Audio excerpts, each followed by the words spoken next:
आप सबका मेरे चैनल पे स्वागत है। तो आप सबको जैसे कि पता है कि मेरे थंबनेल में आपने देखा है कि आज का वीडियो का टॉपिक है कि सबसे चीपेस्ट फार्मूला जो बेबी पैरोट हम लोग लेके आते हैं सर्दियों के मौसम में। तो बहुत से लोग उसके लिए महंगे महंगे फार्मूला लेके आते हैं, जैसे कि आपका पैरोट है कम दाम का और सबसे हाई दाम सबसे ज़्यादा दाम का फार्मूला खिलाते हैं, लेकिन आपको उसमें क्या होता है कि वो बहुत से भाई लोग अफोर्ड नहीं कर पाते उसको।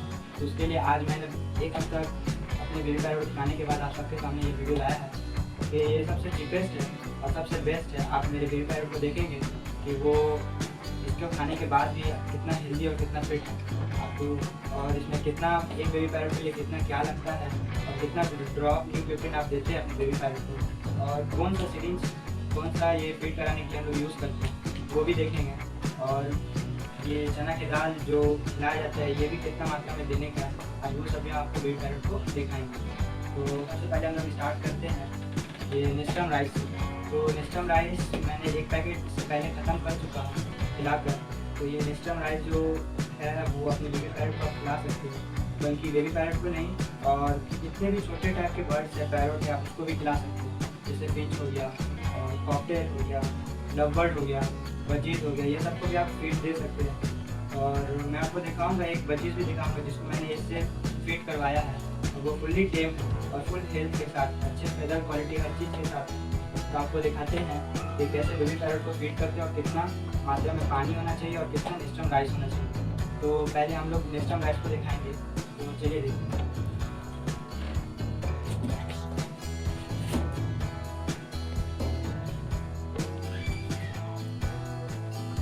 ये मेरा बेबी पैरेट है, इसको ये भी एक मंथ का भी नहीं हुआ, 1 मंथ से छोटा है। तो इसका हेल्थ देख सकते हैं आप, और ये फुल हेल्थ के साथ है और इसकी फेदर की शाइनिंग देख सकते हैं।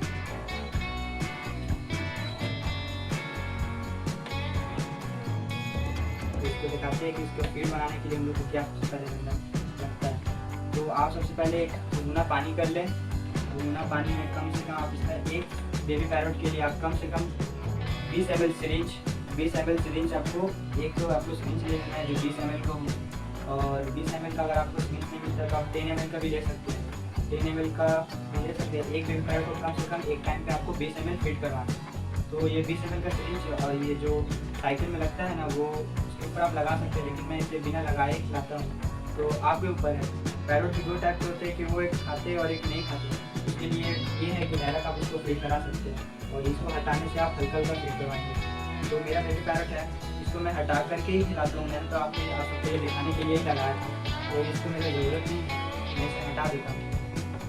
तो एक बेबी पैरोट के लिए आपको 20 ml देना है। तो मेरे पास ये गुनगुना पानी है, ये मैंने इससे नाप कर 20 ml ले लूँगा और इसमें डाल दूँगा। इसमें तो थोड़ा ज़्यादा भी ले सकते हैं आपके बेबी पैरोट के ऊपर। उसके बाद ये मैंने आज ही पैकेट इसका खोला है।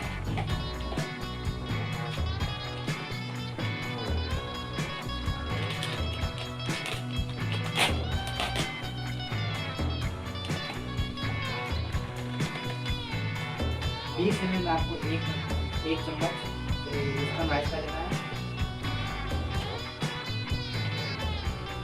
इसमें डालना है।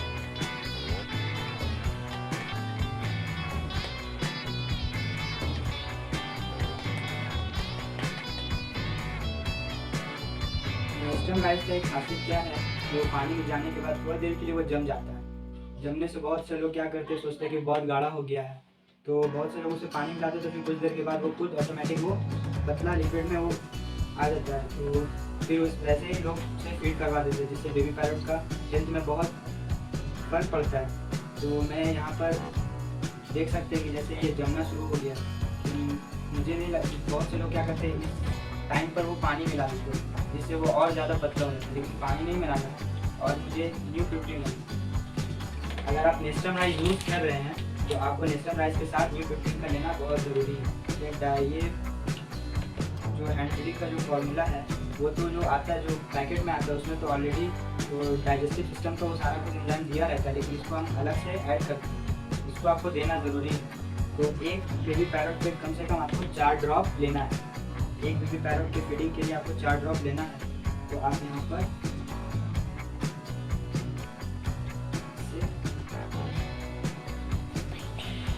आपका 4 ड्रॉप आपको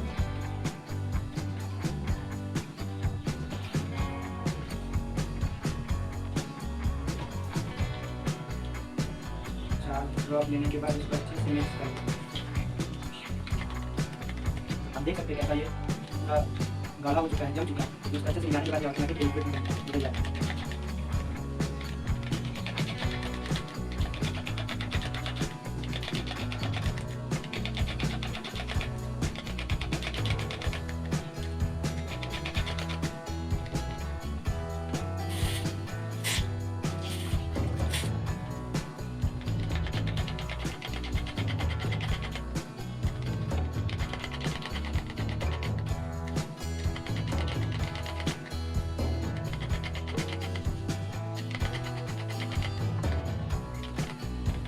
देख सकते हैं,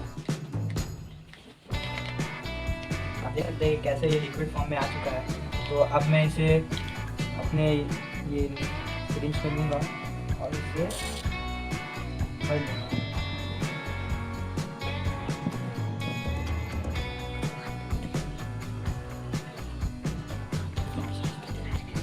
और जब भी अपने बेबी पैरट को पकड़े तो कहीं किसी और जगह से नहीं बल्कि उसे सिर से ही पकड़े। ये सबसे बेस्ट तरीका है अपने बेबी पैरट को पकड़ने का और उठाने का। तो सबसे पहले इसको आप इधर देख सकते हैं कि इसमें सबसे पहले इसको मुंह खोलना है। ये ऑटोमेटिक आपसे खाना मांगेगा।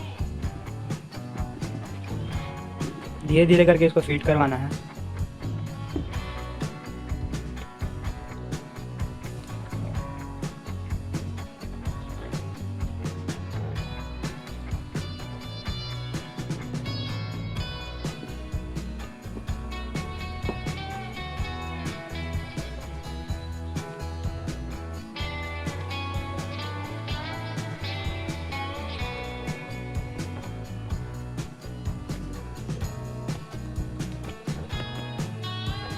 ये नेस्टम राइस में एक चीज़ क्या है कि ये मिल्क से नहीं बना होता है, ये चावल और उस चावल से ही सिर्फ बना होता है।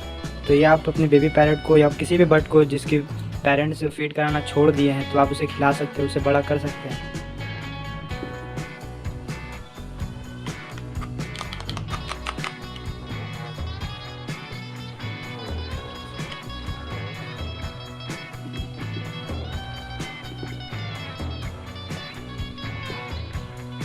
अगर आपका बेबी पैरट खाना छोड़ दिया है और फीड नहीं मांगते तो समझिएगा कि आपका बेबी पैरट का तबीयत ठीक नहीं है।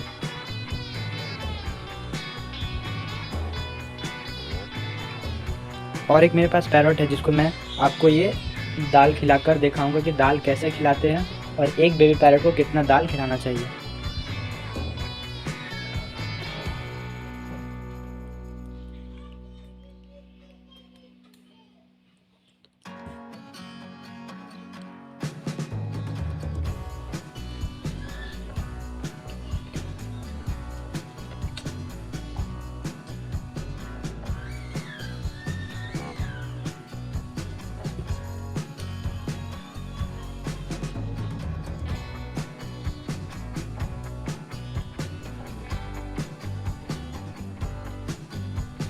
यहाँ पर खाना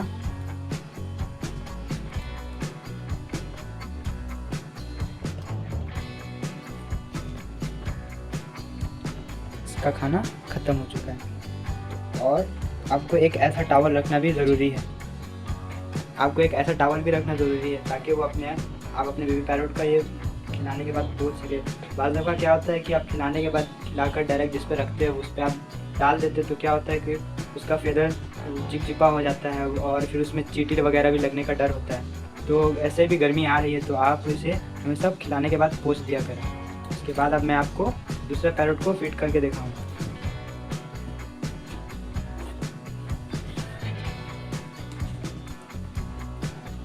ये मेरा दूसरा बेबी पैरट है। आपको ये चने की दाल को इस तरह एकदम गलाना नहीं है, ताकि इस चने की दाल को आपको ऐसा गलाना नहीं है कि वो एकदम लिक्विड टाइप का हो जाए। इसे ऐसे ही खड़ा खड़ा ही रखना है ताकि आपको फीड कराने में आसानी होगा। तो आप चलिए देखते हैं।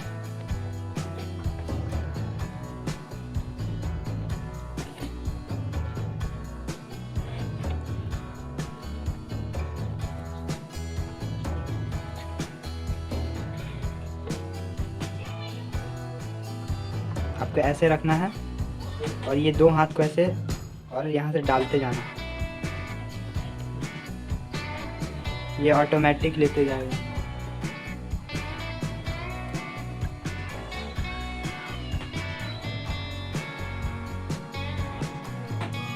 और ये एक बेबी पैरट के लिए इतना खाना बहुत ज़्यादा होता है, तो मैं इसे इतना ही खिलाऊंगा। ये मेरे 2 पैरट थे इसलिए मैंने इतना किया। तो आपको ज़्यादा रात, वैसे मैं 3 टाइम फीड करवाता हूँ दिन भर में, एक बेबी पैरट को मैं 3 टाइम फीड करवाता हूँ।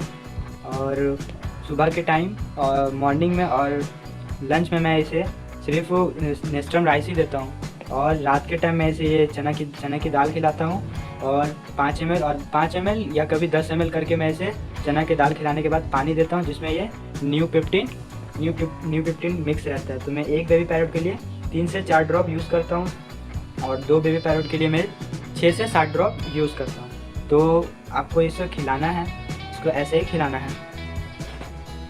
आप देखेंगे आप सिर्फ इसको रखेंगे या ऑटोमेटिक या अंदर लेते जाएगा।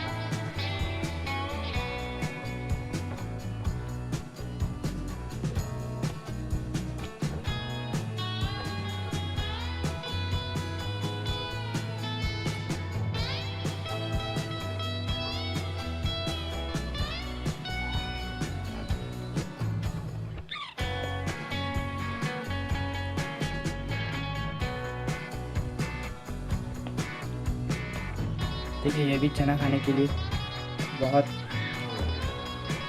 इसको भी आप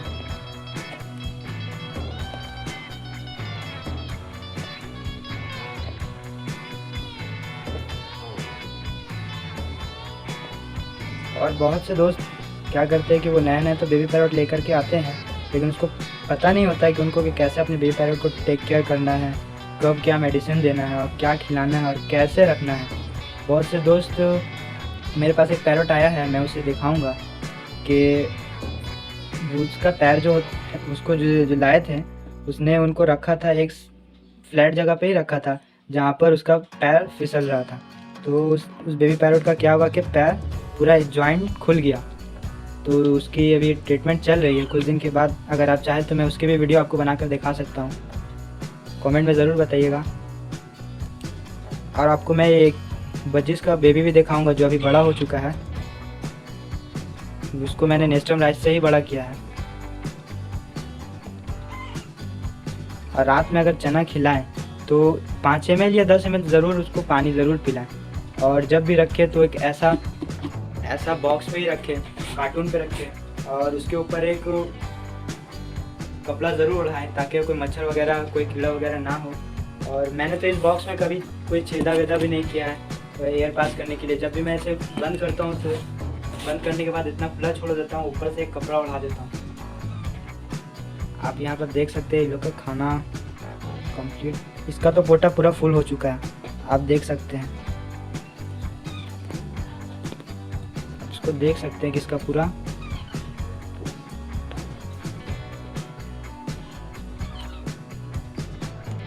देख सकते हैं कि इसका पूरा पोटा फुल हो चुका है।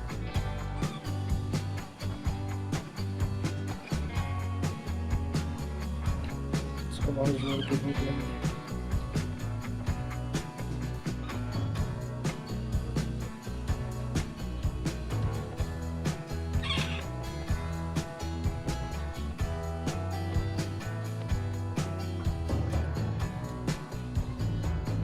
बस आपको कुछ करना नहीं, बस ऐसे ही 2-4 दाना उठाना है और इसका ये दोनों उंगलियों से बस इसके साइड में रखना है और साइड से ही डालना है। आगे से अगर आप डालने की कोशिश करेंगे तो कभी भी दाना अंदर नहीं जाएगा और कभी वो अंदर ले नहीं पाएगा। देखिए, और इसको आपको ज़्यादा गलाना नहीं है।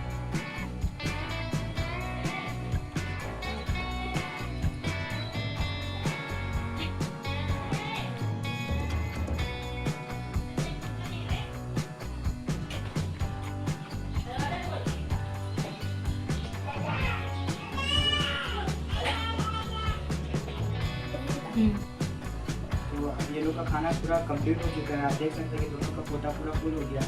आपको ओवरफीड कभी नहीं करवाना। आप देख सकते हैं कि मेरे पास एक ये है, इसका पैकेट है और ये नेस्टम राइस मैंने और एक नेक्स्ट टाइम में जो ये इससे पहले भी मैंने एक ख़त्म किया और ये पूरा खाली है।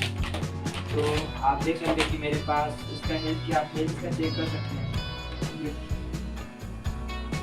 आप ये देख सकते हैं बहुत से लोग क्या करते हैं कि सत्तू खिलाते हैं, सत्तू भी खिला सकते हैं, लेकिन सत्तू के साथ आपको ये न्यू प्रोटीन लेना चाहिए। लेकिन मैं कहूँगा कि आप सत्तू से अच्छा आप ये नेस्टम राइस ही खिलाएं और अपने बेबी पैरट को पूरा हेल्दी रखिए। इसका देख लीजिए जितना ग्रो कर रहा है, जितना जल्दी इसका कलर आ रहा है, इसको भी देख सकते हैं आप। और अब मैं आपको दिखाऊँगा अपने बेबी पैरट जो मैंने इस नेस्टम राइस से बड़ा किया है। तो देखिए गाइस, ये बेबी पैरट का पेरेंट्स ने इसको फीड करना छोड़ दिया था। तो अब मैं देखा इसको मैंने नेस्टम राइस से ही बड़ा किया है। तो चेक कर सकते हैं फुल्ली टेम है।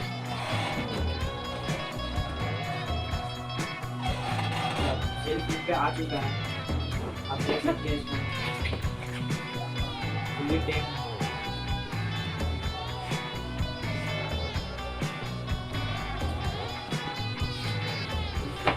गाइस आप चेक कर सकते हैं कि आप नेस्टम राइस लाएँ और अपने बेबी पैरट को खिलाएँ।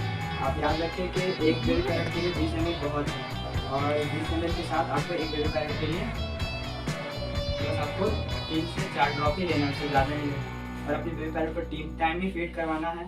और आप चाहे तो 3 टाइम नेस्टम राइस भी खिला सकते हैं और 2 टाइम नेस्टम राइस और 1 टाइम चना दाल को खिला सकते हैं।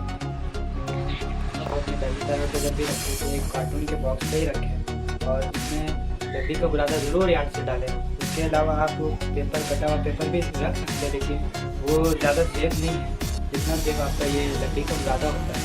तो जैसे कि आप मेरे बेबी पैरट को देख सकते हैं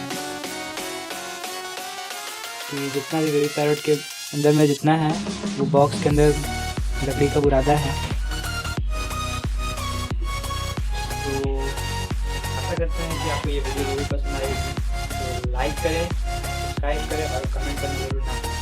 अगर आपको ये कुछ जानना है कि इसको मैंने ट्रेन कैसे किया और क्या खिलाया था आपको, तो मैं बता देता हूँ ये क्या खाकर बड़ा हुआ है। तो मिलते हैं।